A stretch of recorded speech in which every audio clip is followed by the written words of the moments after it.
स्नेह प्रेम और विश्वास रो डोरी हूँ छोट रेशम डोरीटे जो डोरी ना ताकू आमे उड़िया लोक हिसाब से आमे ताकू राखी बोली कही सी राखीर पर्व एवं पवित्र भाई भौणीर पर्व विश्वासर पर्व प्रतिश्रुतिर पर्व भाई सब बेले भौणीर रक्षा पाई आज राखी नहीं प्रस्तुत राखी बांधी प्रतिश्रुति करें से पर्व आम आज पहुंचीचु बालीगुड़ार जो बीएसएफ कैंप अच्छी बीएसएफ जो जवान मैंने अच्छा सहित आम जो विपदर बंधु रही विपदर बंधु टीम आज आसी पहुंची यही जो भाई भौणी संपर्क एवं जो से बलिदान से निज परिवार छाड़ी आसिक बीएसएफ कैंप अच्छा जो भाई मैंने अच्छा से भाई मानों आज भौणी आज विपदर बंधु टीम पहुंची जी कि बालीगुड़ा विपदर बंधु अनेक समय विभिन्न कार्य करने सहित आज एक निरा प्रयास कर एक भाईचारा एवं प्रेम स्नेह और विश्वास बार्ता दे पहुंचती बीएसएफ कैंप को आम बीएसएफ कैंप को पहुंचीचु और बीएसएफ कैंप मुझे देखी जो अच्छा समस्ते सेना माने जो माने कि आज देशपाई से निजक उत्सर्गीकृत कर देशपाई से निजे प्रतिशोधबद्ध अच्छा आज परिवार छाड़ी से अच्छा गोटे सुंदर बार्ता नहीं विपदर बंधु जो भौणी मैंने अच्छा मुझे देखी से भौणी मैंने राखी बांधे और जो विश्वास स्नेह श्रद्धा एवं वो भाई जो दायित्व तुलाई जो आवश्यकता रही नहीं से मैंने छोट गोटे रेशमी डोरी बांधी आज से डोरी कहूँ जे भाई हूँ विश्वास प्रतीक और भाई अनेक समय विश्वास एवं धैर्य स्नेह प्रेमर बंधा पवित्र बंधन से बंधन आज आम सीधा सड़क आसू पहुंचु आम ये जी बीएसएफ कैंप जी अच्छा मुख्य जी अच्छा सार सहित दीपद कथा कौन कहे सर। नमस्कार मु 136 बटालियन बीएसएफ कमांडेंट श्री मानस रंजन पंडा के तरफ मु के दास डेप्टी कमांडेंट आपण संस्था जो विपदर बंधु संस्था को मु आमर बीएसएफ प्रांगण रे वेलकम करुछि। बहुत खुशी कथा गर्वर कथा आपणकर जो संस्थार ना रखिछन्ती विपदर बंधु बहुत सुंदर और से विपदर बंधु शब्दटा पढ़िला खेणी शुणिला खेणी लगी जाउजे आपण माने कौन करुथिबे बा कौन करुछन्ती। इंग्लिश रे गोटे कहावत है ए friend in need is friend Indeed. जो विपद रे बंधु जी आसीओ सी एक असली बंधु खुशी टाइम रे आसिया बंधु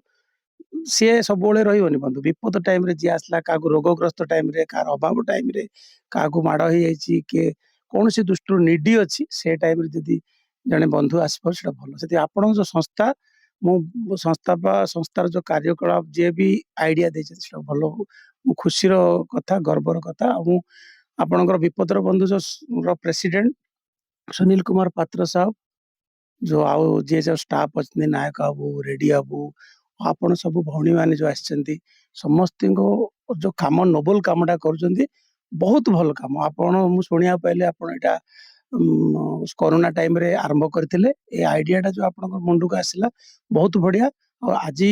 भली राखी पूर्णिमा दिन रे आपण माने बीएसएफ को मन पकाई बीएसएफ कैंप रे आसी बीएसएफ सोल्जर मानकर हाथ रे राखी बांधिले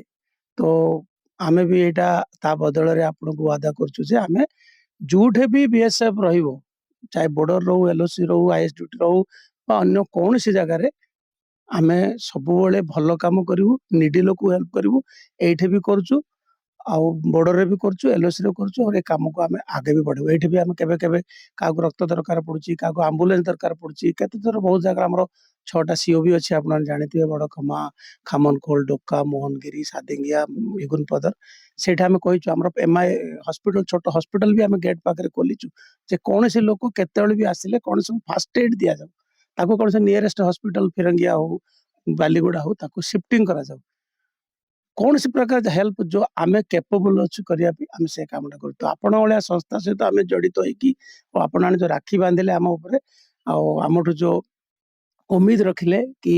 राखी बांधिले जो गोटे संपर्क सृष्टि है आपण संस्था सहित मत बहुत खुशी बहुत लोग काली भी आसते आम ये राखी बांधिया स्कूल लोक सरस्वती विद्या मंदिर और बहुत सारी संस्था आसते मात्र आपण संस्था मत लगला समस्त ऊपर से तो शिक्षा दे मात्र आपणकर संस्था जो विपदर बंधु टाइटल टा बाची बहुत बढ़िया और कोरोना टाइम रे जब कि किए का पाखु जाऊ किए का छू नथिले से टाइम रे आपण ए संस्थाटा को क्रिएट करचंती तो बहुत गर्वर कथा साहसर कथा आपण के बुद्धि भगवान देइचंती जो बुद्धि देले कि कामटा करिबली बहुत बोली आपण एटा सक्सेस हो ए संस्थाटा को आपण केमिति हेले रेजिस्ट्री करकी बा जेमिति हेले गोटे छोट कोड हेले छोट ऑफिस खोलंतु प्रचार करंतु एथि लोक ଆପଣ ଯୋଉ କାମଟା ଅଛି